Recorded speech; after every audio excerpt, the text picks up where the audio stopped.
ಅಂಬಾನಿ ನ್ಯೂಸ್ಗೆ ಸ್ವಾಗತ. ಪ್ರತಿದಿನ ನ್ಯೂಸ್ ಅಪ್ಡೇಟ್ಗಾಗಿ ಸಬ್ಸ್ಕ್ರೈಬ್ ಮಾಡಿ. ಕ್ಯಾನ್ಸರ್ ವಿರುದ್ಧದ ಹೋರಾಟ ಅಂತ್ಯ. ದಕ್ಷ ಪೊಲೀಸ್ ಅಧಿಕಾರಿ ಎಸ್ಪಿ ಲಾವಣ್ಯ ಇನ್ನಿಲ್ಲ. ನಾಡಿನ ಒಬ್ಬ ದಕ್ಷ ಮತ್ತು ಪ್ರಾಮಾಣಿಕ ಪೊಲೀಸ್ ಅಧಿಕಾರಿ ಎಂದೇ ಹೆಸರುವಾಸಿಯಾಗಿದ್ದ ಎಸ್ಪಿ ಬಿಎನ್ ಲಾವಣ್ಯ ಅವರು ಇಂದು ನಮ್ಮನ್ನು ಅಗಲಿದ್ದಾರೆ.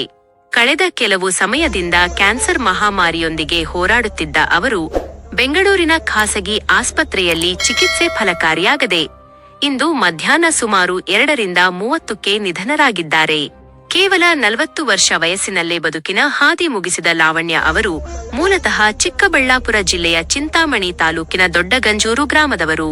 ಪೊಲೀಸ್ ಇಲಾಖೆಯಲ್ಲಿ ಅತ್ಯಂತ ನಿಷ್ಠೆಯಿಂದ ಕೆಲಸ ಮಾಡುತ್ತಿದ್ದ ಇವರು ಮಂಡ್ಯ ಮತ್ತು ಬಳ್ಳಾರಿ ಜಿಲ್ಲೆಗಳಲ್ಲಿ ಹೆಚ್ಚುವರಿ ಪೊಲೀಸ್ ಅಧೀಕ್ಷಕಿಯಾಗಿ ಗಮನಾರ್ಹ ಸೇವೆ ಸಲ್ಲಿಸಿದ್ದರು. ಬೆಂಗಳೂರಿನ ಇಂಟೆಲಿಜೆನ್ಸ್ ಮತ್ತು ಡಿಸಿಆರ್ಇ ವಿಭಾಗದಲ್ಲೂ ಎಸ್ಪಿಯಾಗಿ ಕಾರ್ಯನಿರ್ವಹಿಸಿದ್ದ ಇವರು ಸದ್ಯ ಬೆಸ್ಕಾಂ ವಿಜಿಲೆನ್ಸ್ ವಿಭಾಗದಲ್ಲಿ ಎಸ್ಪಿಯಾಗಿ ಕರ್ತವ್ಯ ನಿರ್ವಹಿಸುತ್ತಿದ್ದರು. ಲಾವಣ್ಯ ಅವರ ಅಗಲಿಕೆ ಪೊಲೀಸ್ ಇಲಾಖೆ ಹಾಗೂ ಅವರ ಕುಟುಂಬಕ್ಕೆ ತುಂಬಿಬಾರದ ನಷ್ಟವನ್ನುಂಟು ಮಾಡಿದೆ. ಮೃತರು ಪತಿ, 10 ವರ್ಷದ ಪುತ್ರ ಹಾಗೂ 3 ವರ್ಷದ ಪುಟ್ಟ ಹೆಣ್ಣು ಮಗಳನ್ನು ಅಗಲಿದ್ದಾರೆ. 2 ತಿಂಗಳ ಹಿಂದಷ್ಟೇ ಡಿಜಿ ಮತ್ತು ಐಜಿಪಿ ಡಾ. ಎಂ.ಎ. ಸಲೀಂ ಅವರು ಲಾವಣ್ಯ ಅವರ ನಿವಾಸಕ್ಕೆ ಭೇಟಿ ನೀಡಿ ಕುಟುಂಬಕ್ಕೆ ಧೈರ್ಯ ತುಂಬಿದ್ದರು.